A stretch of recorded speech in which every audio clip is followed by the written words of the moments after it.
nk'uko umubiri wacu tuwugaburira niko dukwiriye kugaburira umuntu wacu w'imbere kugira ngo akomere, akure, yirinde. Tubahaye ikaze mu biganiro byacu by'umugati w'ubugingo, aho tuzajya dusangira ijambo ry'Imana n'ibindi biganiro byerekeye kugaburira umuntu, kuko umuntu atazabeshwaho n'umutsima gusa, ahubwo azabeshwaho n'ijambo ry'Imana.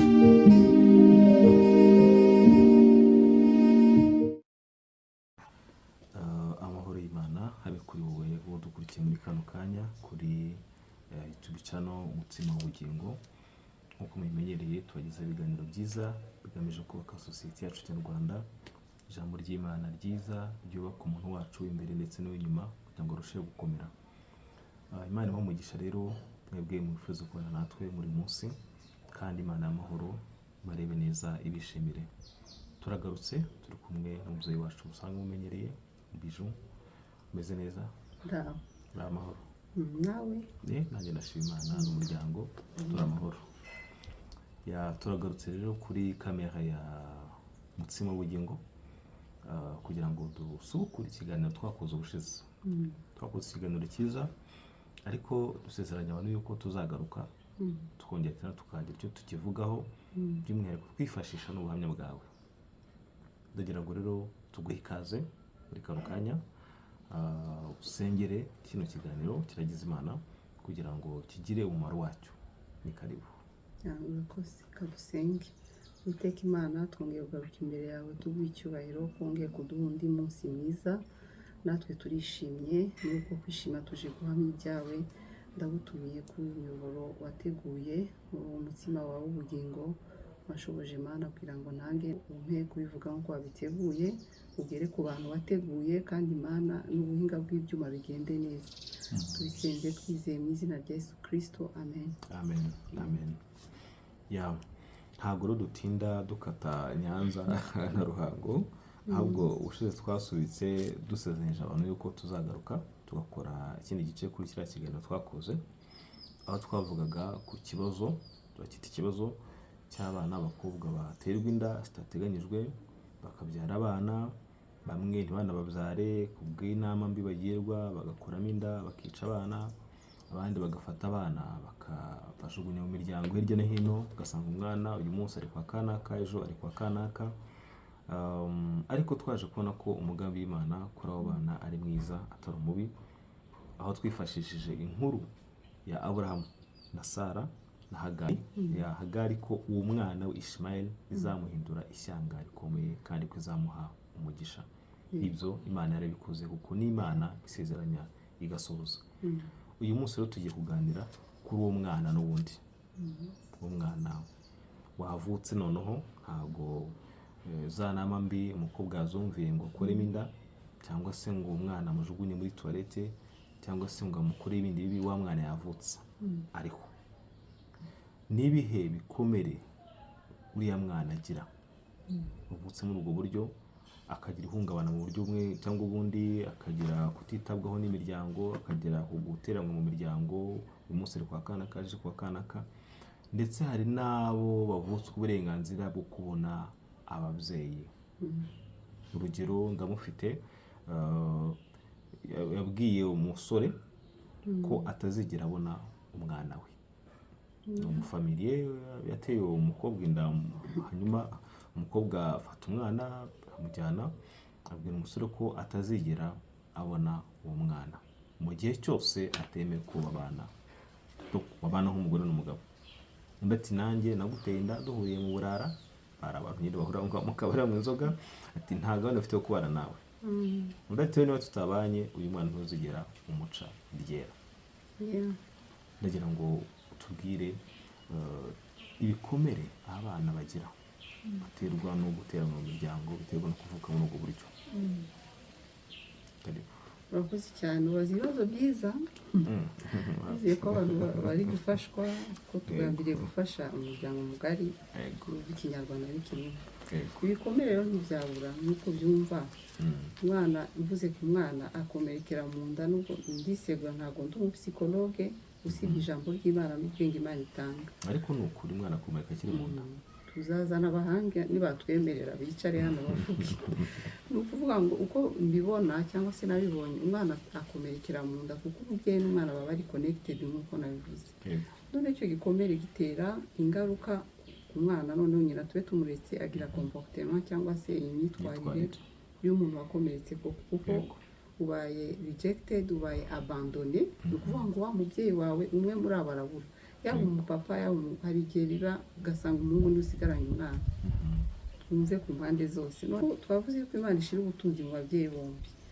Hari ikintu ubura n'ubwo imiryango kenshi usanga ihari igakavaringa aho hantu nk'abo ba grandparents cyangwa se abo ba oncle abo batante bakaza bagatwikira aho hantu, ariko umwana by'ukuri hari uburenganzira ababuze. Ni ukuvuga ngo wazi igikomere nagusubije byanze bikunze igikomere kiraza, nubwo wibwira yuko wamushyize kwa nyogokuru, nubwo wibwira yuko ari kwa oncle cyangwa se ahandi hantu runaka, ariko byanze bikunze afite igikomere kuko afite uburenganzira bwo mu muryango, kandi inzu z'umuryango ni papa na mama. Akeneye uburere bwanyu mwembi, akeneye urukundo rwanyu mwembi, akeneye ibyiza byanyu mwembi, ku buryo yishimira ko afite papa na mama. Uwo mwana ubayeho muri ubwo buzima bwo kuba atazi umwe mu babyeyi, aba muri miryango gutyo gutyo, ni ibiki abura byangirika muri we, ni ibiki byangirika muri we ku buryo wavuga ati umuntu ukuriye ibintu uri guhemukira uyu mwana.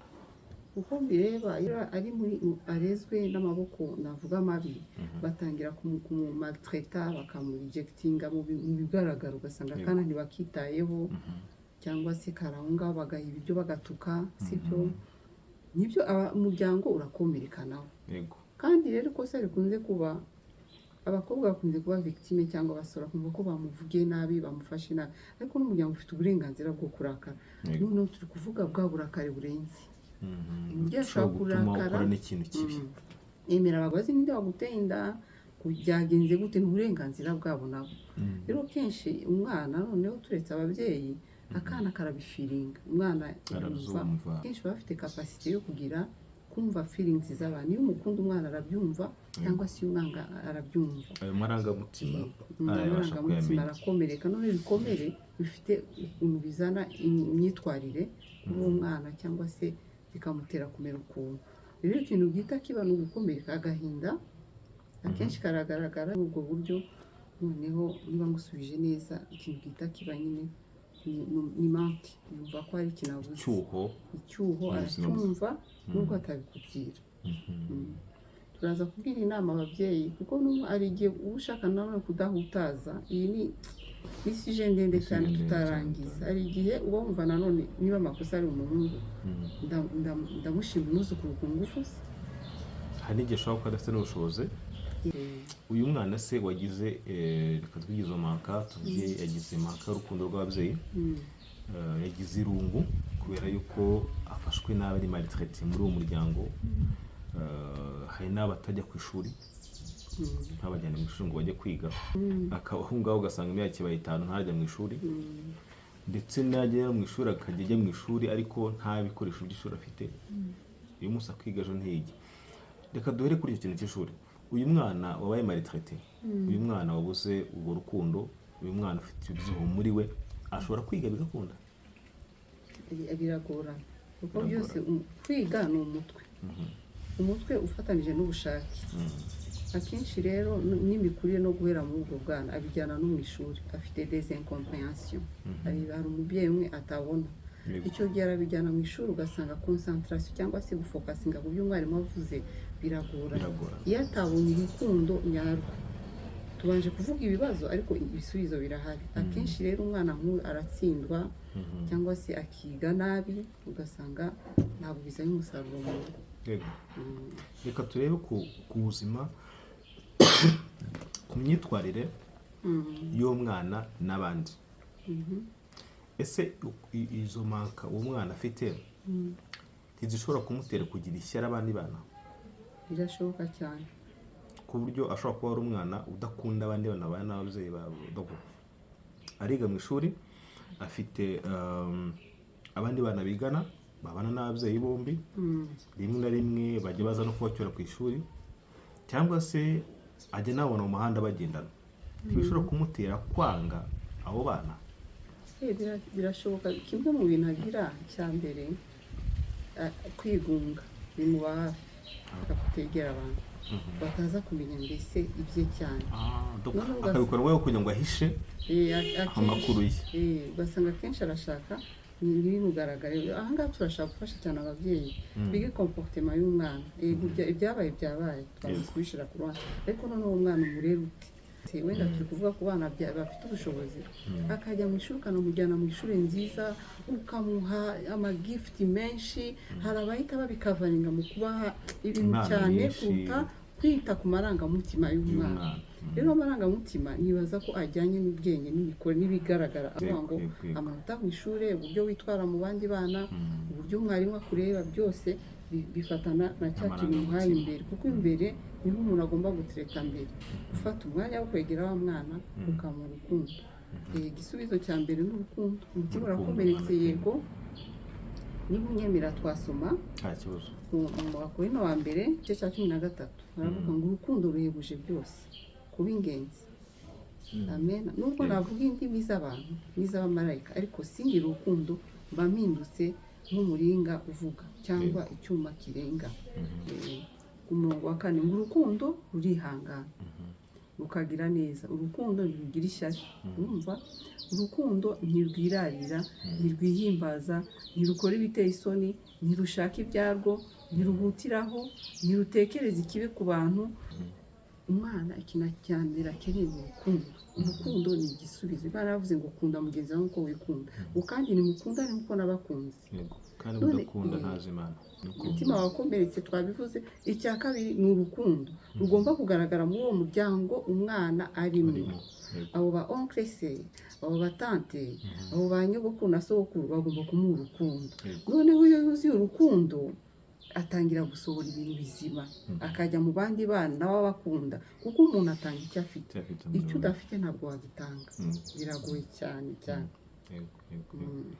Bishop, kugira ikibazo cy'amatsiko mubaza, nagerageje gukurikira ibiganiro ugenda ukora. Kuki amasije uyakunda cyane? Yewe unyakunda no ku cya mbere nkunda abantu. Icyo ni cya mbere. Icya kabiri nagize ubwenge, ubona ndi mu muryango mugari, abantu benshi rwaramfashije.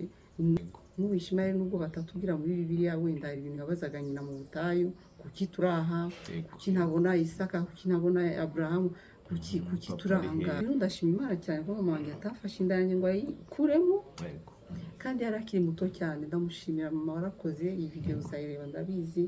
Ndagushimira ko wabaye umwana muto urangumana n'umuryango wambaye hafi cyane. Njye nabonye urukundo, bahati nabonye urukundo, ariko nari mfite ibibazo byinshi nkuko ndi kubivuga kuri aba bana. Ukavuga uti kuki undi ari hehe, kuki jyewe, kuki ndaha, papa ari hehe, nta nzara. Ariko ikibazo nkakigira nkibaza byagenze gute. Umugani wa kakaririmbo turirimba muri priere, kubera umwanya hano sinaririmba, tuvuga twihuta, sibyo baturakaje. Kandi barebye ahangaha ngo data ninde, mama ninde. Rero hari abantu bisanga muri ubwo buryo, ariko Imana ishimwe ko yashyizeho imiryango. Kuko umurimo wa Satani buriya warumbaje ngo ibibazo, uwo murimo wa Satani ni ukwica, kwiba no kurimbura. Icyo aba agamije aba yamaze gutsindwa. Umwana ntiyavuye mu nda, nyina ntiyapfuye, n'abajya ku bitaro bagapfa. Icya kabiri ndi kuviza wa mwana, ndi kuviza wa mwana nawe bimubeho, nawe apfe, n'abazabyara bapfe, akomeza gukomora ku majenerasiyo yose. Rero ikintu cyamfashije uyu munsi n'igituma ndanga kuri kamera uyu munsi, kubera nagize amahirwe yo gukundwa nkabona. Ariko nubwo wakunzwe hari ibikomere wagize. Rero ibyo dushaka kugira ngo tuganire kuri bano bantu, mwumve neza ko nubwo uwo mwana urwo rukundo arukeneye, ariko muri we hari icyuho bimwe twavuze nyine aba afite. N'ibihe bikomere wagiraga, n'ibihe byuho wagiraga muri icyo gihe, ku buryo wumva ko wabwiye umubyeyi uti mubyeyi, sigaho uyu mwana urimo uramwica mu buryo bumwe cyangwa ubundi. Cyangwa se n'uwo mwana udukurikiye bashobora ko nawe yaba ageze mu kigero cyo kuba yakurikiye ikiganiro kuri YouTube. Hari n'abantu bakorerwa bafite ibikomere batari babikira, barahari benshi, barahari cyane. None si ubona umuntu ufite urugo ariko akaba adakunda abana kuko atigeze akundwa. Barahari ababyeyi badakunda abana kuko batigeze bakundwa. Ni ibiki wibazaga ukumva buri igisubizo?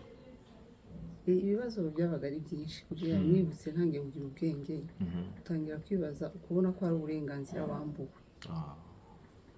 Utangira kuvuga ku wundi yarapfuye se, ni muzima se. Icyo ndi kuvuga wenda hari ibyo yakoraga cyangwa se hari ababyeyi babikora, ariko umwana aba ashaka kubona ninde ari he, mukorakore murebe, ugire souvenir nyinshi cyane. Nubwo nyuma naje kumubona tuzabivugaho. Haleluya. Ni ukuvuga ngo ikibazo cya mbere ngira numva narabaye abandone, naratawe. Ni ukuvuga ngo wumva hari umuntu wagutaye utazi ahari n'ibyo arimo. Icyo rero kikagutera kuba wenda ngo njyewe ku giti cyanjye nari umwana yigunze acecetse, ariko nkagira ababyeyi banjye papa mukuru na mama mukuru b'intwari cyane cyane, bampa bakwitaho nyine mu buryo bwose bashoboye. Icyo uyu munsi ni effort y'abo bantu bose ndi kubabwira, kunkunda, kumbwira kwiga, kumbwira experience yanjye. Nuko nahitaga numva ngambiriye byinshi, navuga okay ni umukobwa ngiye kwirinda gute, ni iki nakora kugira ngo abana banjye ntibizamere gutya. Rero nahise nkura numva ahubwo ntabwo mfite ishari, ahubwo ndi muri competition. Bari abana twigana nize n'amashuri meza, arimo abana bakomeye. Umwana arajya ku ishuri agakubita arbre généalogique cyo kupfa kuri sekuruza, ngiye nkavuga kuri tableau ndandika ndi ati mwene.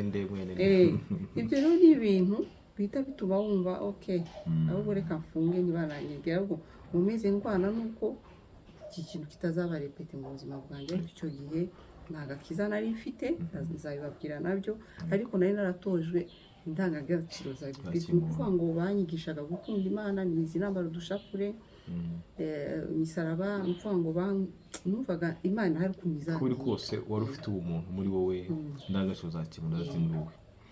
Twavuze kugenda n'imyigire. Iyo uri mu ishuri uri kwiga, byarazaga cyangwa nawe ntabwo byazaga? Mu ishuri byarazaga, wibuke ko umwana agira ibyiciro by'imyaka. Usize iriya myaka yo kutamenya uri aho ngaho, ariko hari igihe ugira n'ubwenge ukavuga no ahubwo nkwiye kwiga cyane, kubera urugendo aba ari rurerure.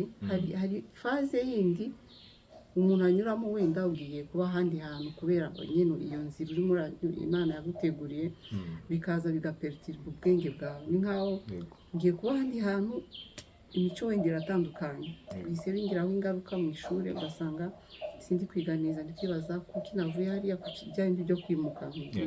Ibyo rero hari igihe bitera umwana gusubira inyuma mu ishuri. Iyo epoke nayo narayibaye muri iyo periode, kuko Imana ishimwe ko yaje kungarura gute gikomeye n'ikibi cyane, ariko gifite na kote nziza, kigutera kugambira neza. Iyo ugize amahirwe ukagira entourage nziza. Njyewe rero ahubwo muri abo bandi numvaga nanjye ibintu ndi kubabonaho bizambaho, nanjye ngomba gukora cyane, nirinda cyane, kugira ngo nabo bazabe bafite papa mama iburyo n'ibumoso.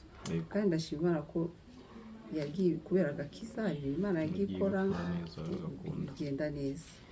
Nteye kwibaza ikibazo cy'amatsiko. Hari abana bahura n'ibyo bikomere, urugero umukobwa cyangwa se umuhungu, hanyuma umuhungu dufata umwana w'umuhungu wakuze yaratawe n'umubyeyi, papa dufate papa arizwe na nyina gusa, papa aramutaye, hanyuma agakura yanga abagabo, kandi umugabo ariko agata abagabo n'inyamaswa muri babi, agakura yanga abagabo, ahubwo akabaho ari umuhungu ukunda abakobwa gusa, igitsina gore gusa. Hakabaho noneho n'umukobwa watawe n'umupapa, reka tukose uvugo, nawe agakura yanga abagabo, ku kigero avuga ati sinzashaka n'umugabo kuko abagabo muri nyamaswa. Turafite izo ngero nyinshi cyane hano hanze, saba n'abakobwa n'abasore bagiye bagira ibibazo. Kuri koti yawe nakabazo k'amatsiko, ntabwo ujya gutekereza icyo kintu? Cyane rwose, reka mbwira ukuntu ari meze muri uko kugambira. Nubwo nabonaga abandi bameze neza, abaturanyi bameze neza, abandi bana twigana bameze neza. Kuri iyo koti wowe wabitekerezaga ute? Wumvaga abagabo bakira muri wowe cyangwa nawe wumvaga abagabo ari babi? Ishingiye ku nkuru yanjye, njyewe numvaga ahubwo nta cyizere bafitiye cyane. Njyewe numvaga ko nta muhungu wo kwizerwa 100%. Ikindi nzirongorerwa n'umuzungu shaka amafaranga ngirira akana kamwe k'akametisi.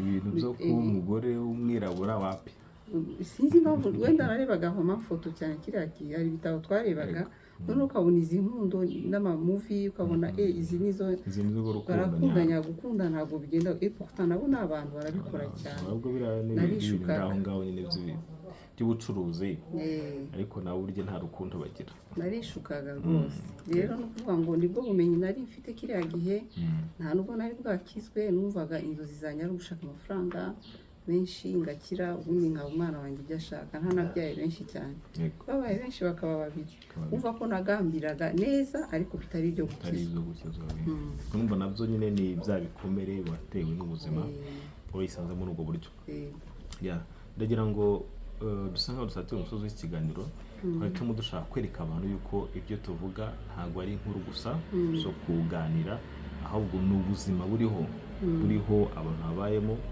ndetse dufite n'ibihamya bifatika by'uko natwe byatubayeho dusatira umusozo reka nguhe umwanya mbe nk'uvuye mu kibuga hanyuma wongere uganiriza abantu kuri iyi ngingo ndetse by'umwihariko kuri uyu mwana kuko twibanzeho cyane niba hari n'ikindi wakongera ku buhamya bwawe nabwo ucyongereho nta kibazo ni karibu. Ntabwo ndi buvuge byinshi ngo ufate umwanya icyo gusa navuga kuri uwo mwana wenda afite ubwenge ari kundeba reka bari tureba nuko icyambere ugomba kugira intambwe yo kwemera ibyabaye hanyuma ugambire neza kuko umutima ugambiriye neza Imana irawushigikira Imana ishigikira ibitekerezo byiza ni ukuvuga ngo wemere ko byakubayeho ubyakire ikindi wirinde kujya gucukumbura ibitakureba ufite uburenganzira ntabwo yemewe gucukumbura amakuru bw'ejo utumye usura mu bibazo afite uburenganzira ko ubaza iyo ugiye kubaza umubyeyi wawe ugiye kumukomeretsa mu gihe kidakwiye nanjye byagize igihe ndabaza ariko igihe cyaragize ndamwibonera amaso mu yandi sinabitindaho umwana muto wenda wagenda umbaza narishimye ndavuga ngo ibyanjye birakemutse ariko sinashakaga no materiel cyane urumva bimaze gukemuka ariko ntibyakemutse nanone buri basubizo bizana n'ibibazo gukemuka bisa naho byakemutse gakeya kumumenya yego arahari ni muzima finally mbonye ikintu uzamuzuza kuri place nibukije inkuru y'uwo banditse ngo père inconnu bana nabyandikaga ku bandi bana harabonye tekereza kuba ufite icyangombwa cyangwa umubyeyi utazwi umwana w'umubyeyi utazwi cyo ni gikomeye cyane so rero urwo rugendo rero rwo kujya mu bwangavu ntabwo rwari rworoshye rwari urugendo rwo kuva hamwe nimukira hanze nawe yari experience nshasha kuhagera rero ntabwo byari byoroshye aho ugiye muri monde nshya utamenyereye iyo si rero nshabahati ubwije ukuri ko ushobora kuyibamo nta muntu uyizi kuko ntawe uzagukurikira ntawe uzafata varize ngo umwana wanjye mujyanye hariya wa mukobwa uri kutureba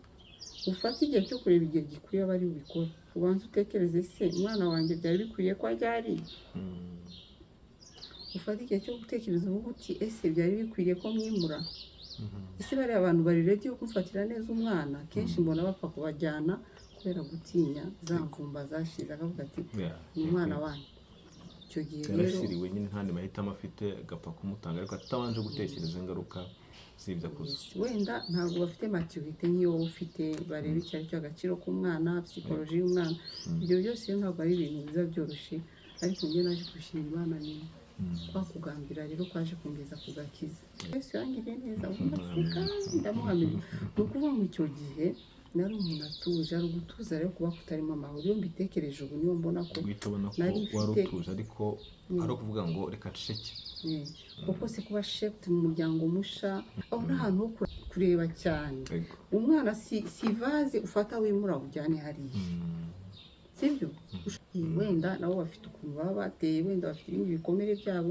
hari ikibazo cy'amatsiko ngize bijo uragize uti abo bana bacukumbure cyane ayo makuru atabareba none se gute wabura gucukumbura amakuru kandi ari amakuru yawe uri mu muryango twafashe urugero rwawe uri kumwe na mama n'aba grand-père n'aba grand-mère n'aba oncle ariko urakibaza papa none ni gute wabaho udacukumbura amakuru ya papa kandi ari ikibazo ufite?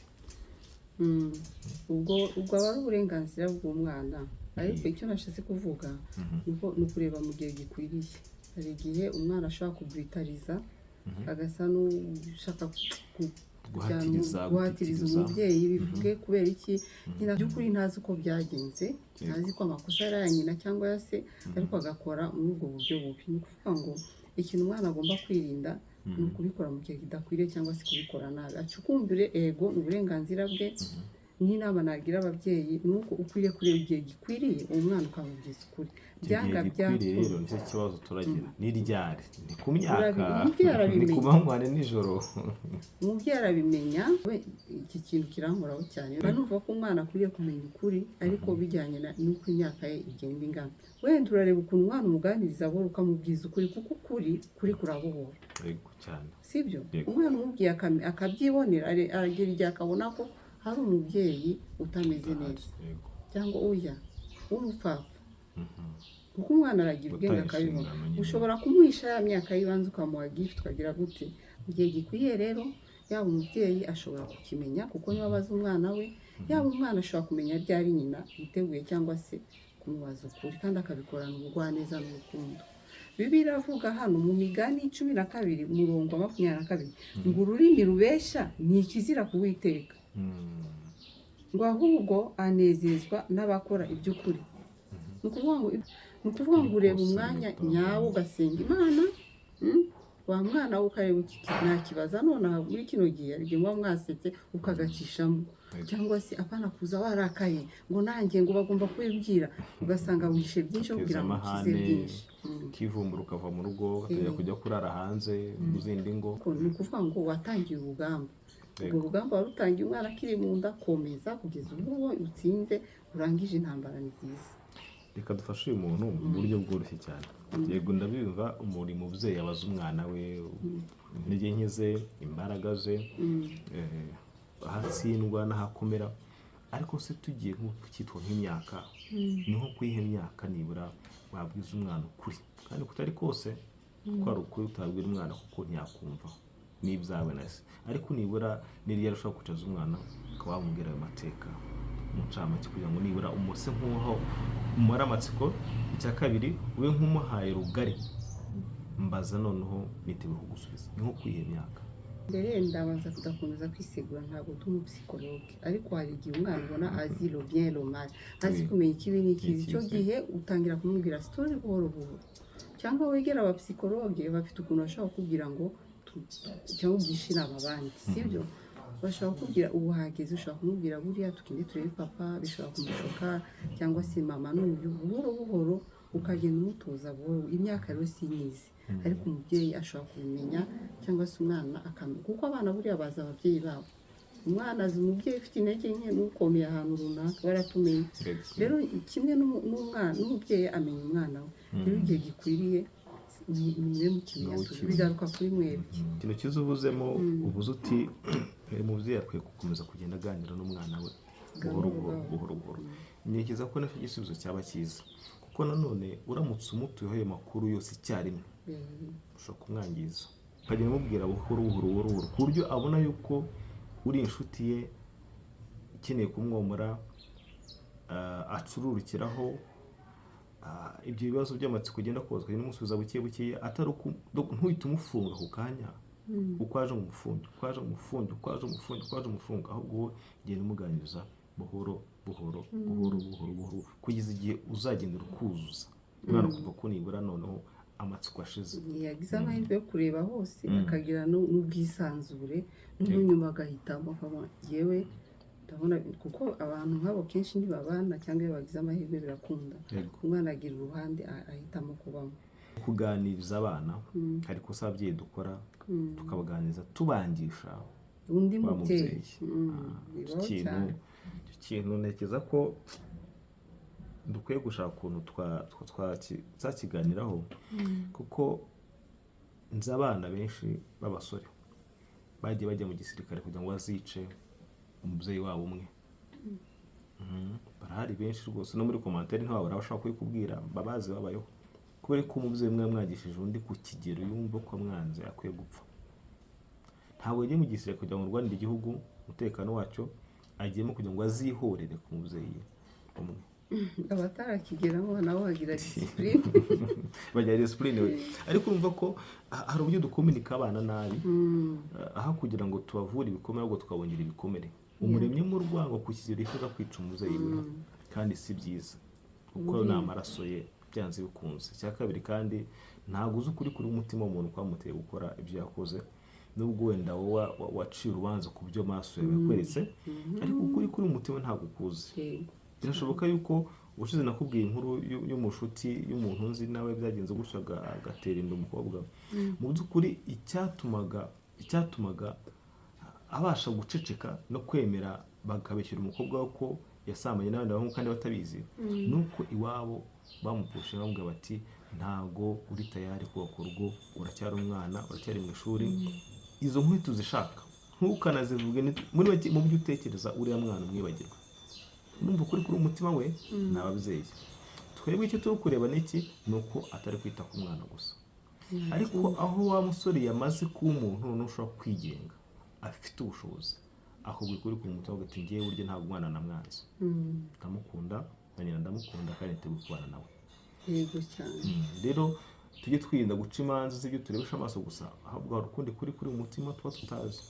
Dukwiye guharira igihe n'Imana twarondogoye cyane rwose. Ibyo ni byo pe, twarondogoye, ariko iyi nama nisha inama ari kwiriye ko umuryango mukunda uwo mwana, mufata igihe cyo kumwiga no kumubwiza ukuri kurabohora, uzamenya ukuri kandi ukuri kubohora impande zose. Hanyuma ibyo umwana ajya kudekuvura ari igihe agenda ugasanga bigenze neza nk'uko yari afite amatsiko yo kumenya uwundi mubyeyi. Ndi kumva twarangiriza hano, twasubiza nanjye kwibuka indi nkuru bafite kurugisha umwana bamuhishe iyo nkuru, bamuhisha inkuru ya papa we na mama we, yaregwaga na nyina wabo. Baza kwimubwira umwana ageze mu wa 4 primaire, ariko nawe abitewe nuko bakunze kumubwira yuko uwo nyina wabo atari we nyina. yego, kandi nawe ntashaka kumubwira ko atari nyina. abantu bahisha ko akumva nyine nawe kwimubwira haracyari kare.